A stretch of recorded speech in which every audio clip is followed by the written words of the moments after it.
Good morning, good morning, good morning, my brothers and sisters. Good morning, and welcome to another Good Morning Grief Devotion. It's your boy, Pastor Corey Allen Duncan Sr. So happy and excited to have this wonderful opportunity to come to you today to lead you in a very special way in today's Good Morning Grief Devotion. This is the daily grief devotion that is strategically designed to help you to navigate through your grief one day at a time. What is grief? I'm so glad you asked.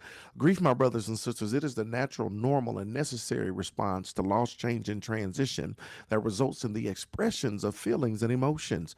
That grief is what you feel on the inside. Mourning is how you reveal it on the outside. Therefore, we don't suppress it, but we express it. We don't ignore it, but we explore it. We don't conceal it, but we reveal it. We don't lock it up, but we let it out. And that's why we shout good morning, because mourning is a good thing.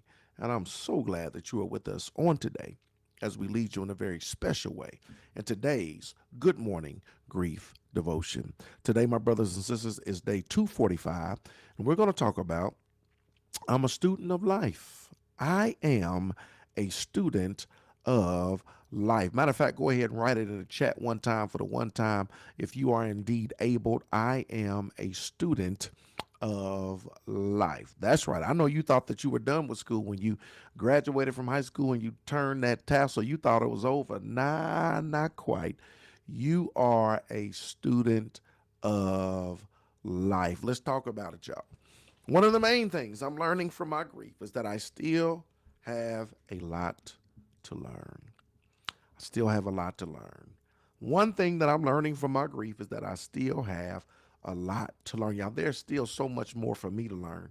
As a person who is going through the grief process with you, navigating through the grief process with you, as a person who has went and got uh, a grief coach certification, as a person that is getting my DMin degree, my doctorate degree, dealing with grief, as a person that's been doing this devotion going on 2 years now, y'all, there is still so much for me to learn as it relates to this thing called grief. Before my loss, I thought, I know a thing or two. I was more confident about my life. But this death has shaken me to my core. It's making me question all kinds of assumptions, decisions, and beliefs. Oh, y'all, there's so much that death, and that's part of what my D man is about. It's about a faith quake. People who go through a faith quake, right? Think about earthquake, but we have a faith quake, something that shakes up our faith. And it shakes up your faith to the point that it causes doubt and indecision. And some people walk away from the faith, and some people deal with so much, y'all, because when you go through something so severe, when you deal with a loss, a change, and a transition of this magnitude, it has the ability to shake you up. And what you thought you know, you don't know, or what you thought you were standing on is not as solid as you thought it was at one point in time. Before my loss, I thought I knew a thing or two. I was more confident about life, but this death has shaken me to my core. It's making me question all kinds of assumptions, decisions, and beliefs. So what do I do with that? So now I'm approaching life with a learner's heart. We talked about this last week in my sermon. I said, are you a Kia or a Leah?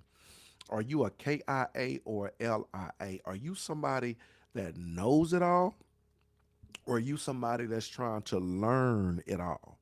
It's a difference. When you think you know it all, you close the cap. There's no room for growth. You're not open to an opinion. You're not open to anything outside of yourself because you think you know it all. You think you have all the knowledge there is to know about a certain situation or circumstances. A circumstance, a know it all, nothing can get in because you think you already have everything there is to have. But if you are a learn it all, that means you are an individual that's trying to learn. You are an individual that realize that you don't know everything and you're open to learning. You're open to explore new ideas and thoughts and philosophies and things, especially as it relates to grief. You cannot be a person that think that you have exhausted everything there is to exhaust as it relates to grief. Nah, you can't be a know-it-all. You have to have a learner's heart. And I don't care if even if you've lost one person, because you can go through the process and think you know it all till you lose somebody else, right? And then you see it from a different vantage point. It's a different experience. You learn different lessons. So no matter how much loss you've gone through, No matter how much experience you have, keep yourself open to understand there's still more to explore, that there's still more for me to learn as it relates to this thing called grief. Check this out, y'all. I'm approaching life with a learner's heart. I'm curious instead of overconfident. Ooh, I'm curious instead of overconfident. Adopt the posture of being curious instead of overconfident. When you're overconfident, right, there's an arrogance that goes with that. The Bible says pride goes before destruction and the haughty spirit before a fall.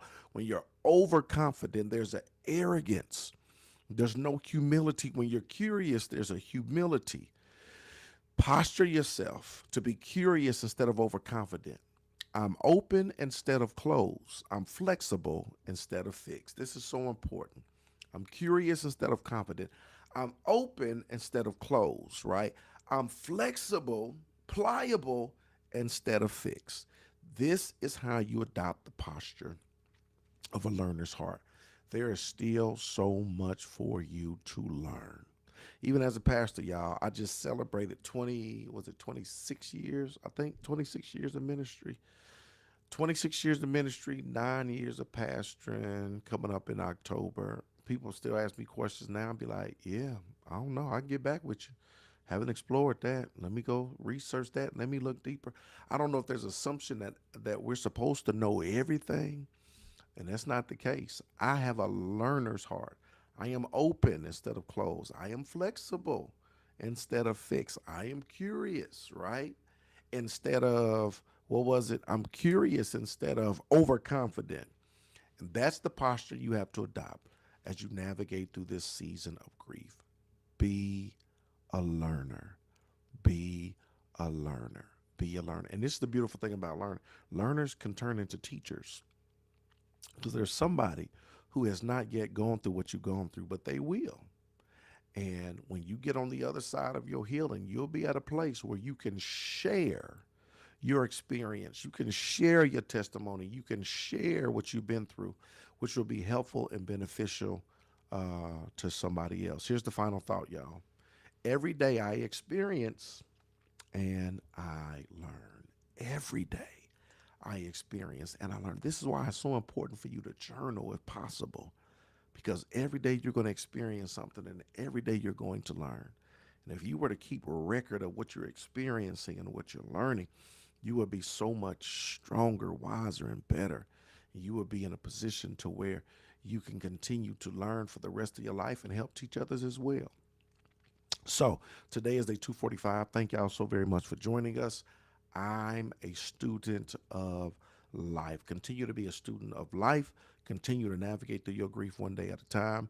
Remember, small steps lead to great distances. I'll see you tomorrow, same time, same place. I love y'all with the love of the Lord.